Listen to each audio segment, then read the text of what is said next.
Alright, let's sleep. Pull the blankets up to your chin. Fluff your pillow.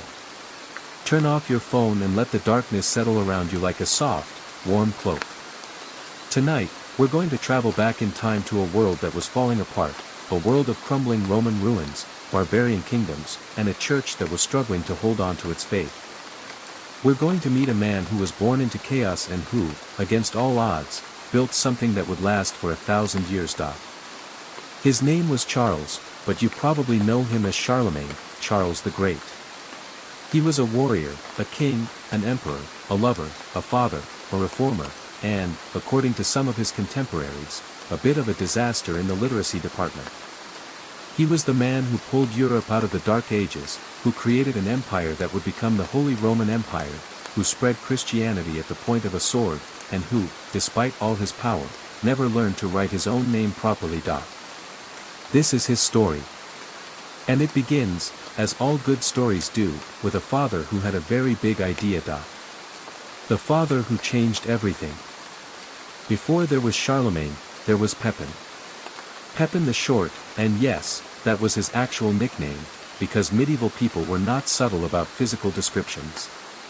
Pepin was the mayor of the palace for the Merovingian kings, who had been ruling the Franks for centuries but had become so weak and useless that they were known as the do-nothing kings.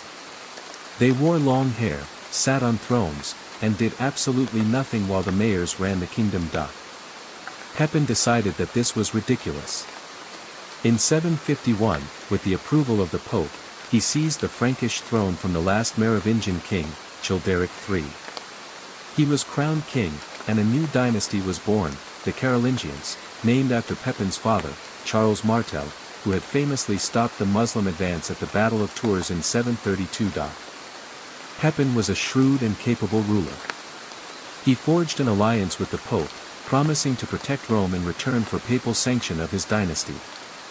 He also intervened militarily in Italy, restraining the Lombards who threatened Rome, and in 756 he bestowed on the papacy a block of territory that became the Papal States. It was a brilliant move. Pepin got legitimacy, and the Pope got an army. It was the beginning of a partnership that would shape European history for centuries. But Pepin had another important role. He was a father. He had two sons, Charles and Carloman, and when he died in 768, he divided his kingdom between them. It was the Frankish custom, and it was a terrible idea. The brothers who couldn't get along. Charles and Carloman were not friends. They were brothers, which in medieval politics usually meant rivals. They had been raised together, trained together, and probably fought together, but they also resented each other. Charles was tall, strong, and charismatic. Carloman was shorter, sicklier, and deeply suspicious. The division of the kingdom only made things worse. Each brother wanted to be the sole ruler, and neither trusted the other. The tension between them was so great that it threatened to erupt into civil war. Charlemagne's biographer, Einhard, suggests that the brothers' relationship was strained and that only Carloman's early death prevented open conflict. Carloman died in 771, at the age of about 20, leaving Charles as the sole ruler of the Franks. Charlemagne was now 24 years old. He was the king of the Franks, and he was determined to prove himself. The conquest of the Lombards. Charlemagne's first major challenge came from Italy. The Lombards, a Germanic people who had conquered much of northern Italy, were threatening Rome. Pope Adrian I appealed to Charlemagne for protection. Charlemagne saw an opportunity. He could defend the Pope, expand his kingdom, and prove that he was a worthy successor to his father. He marched into Italy in 773 with a large army, crossed the Alps, which was no small feat in winter, and besieged the Lombard capital of Pavia. The siege lasted for months. The Lombard king, Desiderius, was confident that his walls would hold. But Charlemagne was patient, and his army was determined. Eventually, Pavia fell, and Charlemagne assumed the Lombard crown. He annexed northern Italy to his kingdom, and he reaffirmed the Frankish protectorate over the papacy. He also did something that would have consequences for years to come. He repudiated his Lombard wife, Desiderius's daughter, and married a new wife. It was a calculated move, a political decision that would anger the Lombards but strengthen his ties to other powers. Charlemagne was not a man who let sentiment get in the way of ambition. The Saxon Wars, 30 years of blood. If the Lombard campaign was a quick victory, the Saxon Wars were anything but. The Saxons were a Germanic people who lived along the Rhine and Elbe rivers, and they were pagans, fierce, independent, and resistant to Christianity. They had been raiding Frankish territory for generations, and Charlemagne was determined to stop them. He began his campaign against the Saxons in 772, just a year after becoming sole king. He marched into Saxony, destroyed the Irminsul, a sacred pagan pillar that the Saxons worshipped, and forced the Saxons to pay tribute. But the Saxons did not submit easily. They rebelled, they fought back, and they refused to convert. What followed was more than 30 years of brutal warfare, 18 battles, countless skirmishes, and a level of violence that shocks even by medieval standards. Charlemagne was ruthless. He broke truces, took hostages, and deported rebellious Saxons. In 782, at the massacre of Verden, he reportedly ordered the slaughter of some 4,500 Saxons. It was a massacre, a war crime, and a turning point in the conflict. Charlemagne also imposed draconian measures to compel the Saxons to accept Christianity.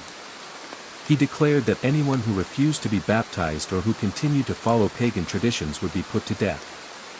It was conversion by the sword, a brutal, uncompromising approach that would eventually succeed, but at a terrible cost. The Saxon Wars finally ended in 804, when the last Saxon resistance was crushed. Charlemagne had annexed a large block of territory between the Rhine and the Elbe, and he had forced the Saxons to convert to Christianity. But the cost was enormous, in lives, in resources, and in the moral reputation of the Frankish king. The invasion of Spain, a disastrous retreat. In 778, while the Saxon Wars were still raging, Charlemagne decided to invade Spain. He was responding to appeals from local Muslim leaders who sought to escape the authority of the Umayyad ruler of Córdoba. It seemed like a good opportunity, an alliance with Muslim rebels, a chance to expand his kingdom into the Iberian Peninsula. It was a disaster. The campaign was poorly planned, and the Muslim rebels proved unreliable. Charlemagne's army marched into Spain, but they achieved little and were forced to retreat. As they were withdrawing through the Pyrenees, they were ambushed by Gascon, Basque, forces in the Roncesvalles Pass. The rear guard was wiped out, including the legendary knight Roland, whose death would later be immortalized in the Song of Roland, one of the most famous epic poems of the medieval period. Charlemagne was furious and humiliated. He had suffered a defeat, and he had lost one of his most trusted knights. He never invaded Spain again, though he would later establish a buffer zone, the Spanish March, to protect his southern border. The conquest of Bavaria and the Avars. But Charlemagne did not dwell on his failures. He turned his attention to other enemies, the Bavarians and the Avars. Bavaria was a duchy that had long been a troublesome part of the Frankish realm. Its duke, Tassilo III, was a relative of Charlemagne's, but he was also a potential rival. In 788, Charlemagne deposed Tassilo and replaced him with a trusted agent. Bavaria was incorporated into the Frankish kingdom. The Avars were a nomadic people who lived in what is now Austria and Hungary. They had been raiding Frankish territory for years, and Charlemagne decided to destroy them once and for all. He launched a campaign against the Avars in the 790s, and by the end of the decade, he had crushed their power. The Avars' vast treasure, accumulated over centuries of raiding, was captured and distributed to Charlemagne's followers. Charlemagne was now the most powerful ruler in Europe. He had conquered the Lombards, the Saxons, the Bavarians, and the Avars. He had expanded his kingdom to include most of Western Europe. He was a warrior king, a conqueror, and a defender of the faith. The coronation, Christmas Day, 800. But Charlemagne wanted more. He wanted to be an emperor, a ruler in the tradition of the ancient Roman emperors. And in 799, an opportunity presented itself. Pope Leo III had been attacked in Rome by his enemies. He fled to Charlemagne for asylum. Charlemagne agreed to help the Pope, and he traveled to Rome in 800 to restore Leo to power. On Christmas Day, Charlemagne attended Mass at St. Peter's Basilica. As he knelt in prayer, Pope Leo III placed a crown on his head and proclaimed him Emperor of the Romans. It was the first time since the fall of the Roman Empire in the 5th century that a Western emperor had been crowned. Charlemagne was reportedly surprised by the coronation. According to some historians, he would not have gone into the church that day had he known the Pope's plan. He may have felt that the Pope was overstepping his authority, or he may have been genuinely taken aback by the honor. But he accepted the crown, and he became the first Holy Roman Emperor. The coronation was a momentous event. It established the idea that the emperor was the protector of the church, and that the Pope had the authority to crown emperors. It also created a new political entity, the Holy Roman Empire, which would last for 1,000 years. But the coronation also created tension. The Byzantine Empire, which still claimed to be the legitimate Roman Empire, was outraged. A Western emperor? It was an insult, a challenge to their authority. The relationship between the Eastern and Western empires would never be the same. The Carolingian Renaissance, a light in the darkness. Charlemagne was not just a warrior, he was also a reformer. He recognized that his empire was vast, but it was also ignorant. Few people could read or write. The clergy, the very people who were supposed to spread the faith, were often barely literate themselves. Charlemagne was determined to change that. He gathered leading scholars from across Europe at his royal residence in Aachen. The most influential of these was Alcuin of York, an English cleric and educator whom Charlemagne had met in Italy in 781. Alcuin headed the palace school at Aachen, where Charlemagne and his family and friends were taught. He introduced the methods of English learning into Frankish schools, systematized their curriculum, raised the standards of scholarship, and encouraged the study of the liberal arts. Charlemagne himself was a keen student. He took lessons in grammar, rhetoric, and dialectic. He studied astronomy, so that he could understand the movements of the stars. He listened to his teachers and asked questions. He even tried to learn to write, though Einhard tells us that he never quite mastered it. He kept a writing tablet under his pillow, and he would practice making letters in his spare moments. But he was always dissatisfied with his progress, and he would often complain that he had started too late in life. Despite his struggles with literacy, Charlemagne's commitment to education had a profound impact. He funded the copying of manuscripts, encouraged the establishment of schools, and promoted the development of a new writing system, Carolingian minuscule, which was more legible than earlier scripts and which later became the basis for modern European alphabets. The Carolingian Renaissance, as this revival of learning is known, preserved many of the texts of classical antiquity and laid the foundations for the intellectual revival of the later Middle Ages. Charlemagne also reformed the church. He improved the quality of the clergy, insisted on proper liturgical practices, and encouraged the spread of Christianity throughout his empire.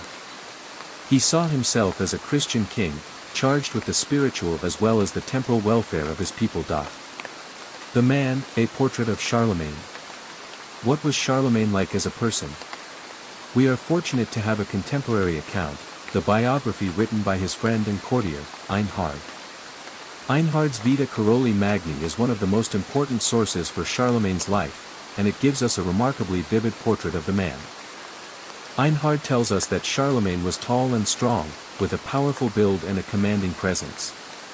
He had a large head, a long nose, and bright, piercing eyes. His hair was fair, and he wore it short in the Frankish style. He dressed simply, in the traditional Frankish costume, a linen shirt, a tunic, and a cloak. He wore a sword at his side, a sign of his authority. Charlemagne was a man of great energy and physical stamina. He loved to hunt, to ride, and to swim. He was a skilled horseman and a fearless warrior. He ate and drank in moderation, except, perhaps, when it came to wine. He was fond of roasted meat, and he would often eat while listening to music or to the reading of a book. But Charlemagne was also a man of contradictions. He was a devoted father to his many children. According to Einhard, he had 18 children, though the exact number is uncertain. He insisted that they all receive a thorough education, including the girls. He was also a man of deep faith, who attended Mass regularly and gave generously to the church. Yet he was also a man capable of extraordinary cruelty. The massacre at Verden, the forced conversions, the brutal suppression of rebellions, all of these were part of his legacy. Charlemagne was a man of his time, and his time was a brutal one. He was also a man of great charm. He loved to entertain, to tell stories, and to listen to the tales of travelers. He was curious about the world and eager to learn. He welcomed scholars from all over Europe to his court, and he treated them with respect and generosity. Charlemagne was not a perfect man. He was a warrior, a conqueror, and a ruler who could be ruthless when necessary. He was also a man of deep faith, of intellectual curiosity, and of personal warmth. He was, in short, a human being, flawed, complex, and extraordinary. The family, wives, concubines, and children. Charlemagne's family life was as complicated as his political life. He had at least 4 wives and several concubines. His wives included Himiltrud, whose status is disputed, the Lombard princess Desiderata, whom he repudiated, Hildegard, who bore him several children and died young, and Fastrada, who was reportedly cruel and unpopular. His concubines included Regina, Ethelyn, and others. Charlemagne's children were numerous.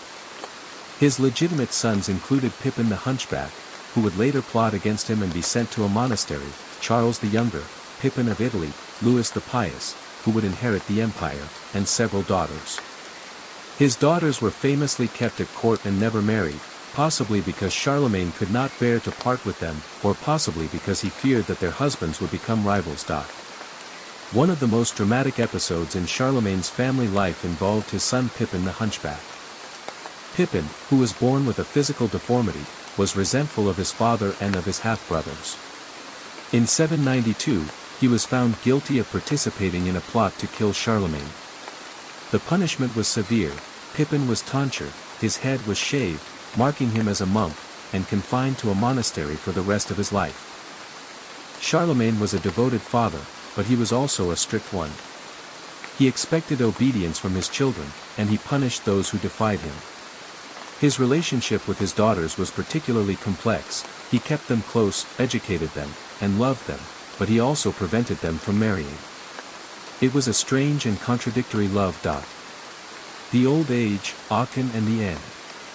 In his later years, Charlemagne lived permanently in Aachen, the city he had made his capital. He had built a magnificent palace there, with a chapel that still stands today. He spent his days in prayer, in study, and in the administration of his vast empire. He received ambassadors from all over the world, from the Byzantine emperor, from the Muslim caliph, from the kings of the Saxons and the Slavs. But Charlemagne was growing old. He was in his 60s, an age that was considered elderly in the medieval period. He suffered from fevers and pains in his side, and he knew that his time was limited. In the winter of 813 to 814, he took to his deathbed.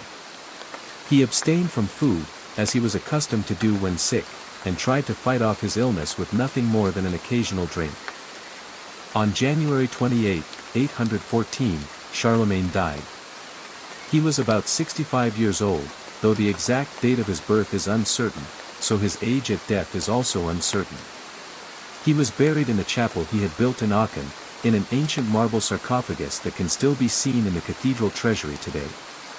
His empire, which he had built through decades of war and diplomacy, was inherited by his only surviving son, Louis the Pious. The legacy, the father of Europe. Charlemagne's legacy is immense.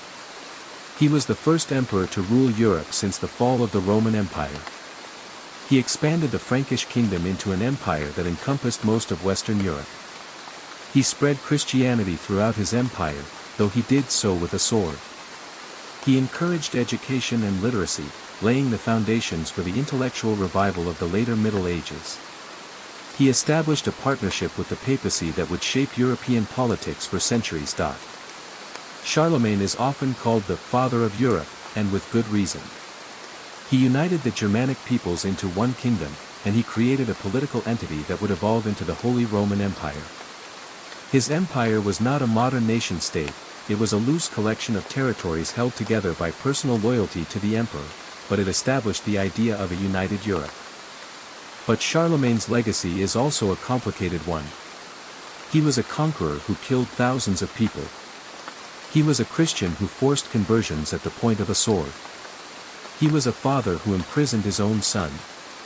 He was a man of contradictions, and his legacy reflects those contradictions. Nevertheless, Charlemagne remains one of the most important figures in European history. He transformed the political, cultural, and religious landscape of the continent. He laid the foundations for the modern nations of France and Germany. He inspired generations of rulers, from Napoleon to Hitler, who dreamed of recreating his empire. And he left behind a body of work, the Carolingian Renaissance, that preserved the intellectual heritage of the ancient world. The lessons. What can we learn from the story of Charlemagne? First, education matters. Charlemagne could not write very well, but he knew that learning was essential for the health of his empire. He gathered scholars, founded schools, and promoted literacy. He understood that a kingdom cannot thrive without educated people. Second, faith can be a force for both good and evil. Charlemagne's faith inspired him to build churches, support the papacy, and spread Christianity. But it also inspired him to massacre pagans, force conversions, and wage holy war. Faith is powerful, but it is not always kind. Third, leadership is about balance. Charlemagne was a warrior and a scholar, a conqueror and a reformer. He balanced his military ambitions with his cultural aspirations. He understood that power must be tempered by wisdom. Fourth, family is complicated. Charlemagne loved his children, but he also imprisoned one of them. He kept his daughters close, but he prevented them from marrying. His family life was as fraught as his political life. Family is never simple, even for emperors. And finally, nothing lasts forever. Charlemagne's empire did not survive him. His son, Louis the Pious, was a weak ruler, and the empire was eventually divided among his grandsons. But the idea of Europe, the idea that the peoples of the continent are connected by a shared history and a shared faith, survived. Charlemagne's empire may have crumbled, but his legacy endured. The dream. Now, as you drift off to sleep, think about Charlemagne. Imagine him as a young king, unsure of himself, surrounded by enemies. Imagine him leading his army across the Alps, determined to conquer the Lombards. Imagine him in the Saxon Wars, brutal and relentless, fighting for 30 years. Imagine him in Rome, kneeling in St. Peter's Basilica, surprised by the crown that is placed on his head. Imagine him in Aachen, surrounded by scholars, listening to the reading of a book. Imagine him with his children, teaching them, loving them, disciplining them. Imagine him on his deathbed, old and sick, knowing that his time has come. And imagine the legacy, the empire, the schools, the manuscripts, the ideas. Imagine the Europe that he helped to create, a Europe of nations, of faith, of learning. Imagine the centuries that followed, the wars and the peace, the darkness and the light. Charlemagne is gone, but he is not forgotten. He lives on in the stories we tell, in the institutions we have, in the ideas we share. He is a reminder that even the most unlikely people can change the world, that even an illiterate king from a barbarian tribe can build an empire that lasts for 1,000 years. So tonight, as you lie in your warm bed, in your safe home, surrounded by the people you love, think about Charlemagne. Think about his courage, his ambition, his flaws. Think about his faith, his learning, his legacy. And remember that we are all part of the story he began, the story of Europe, the story of the West, the story of human civilization. Sleep well. Sleep deeply. And may your dreams be filled with the sound of swords, the sight of golden crowns, and the hope of a world that is always being built anew. Good night.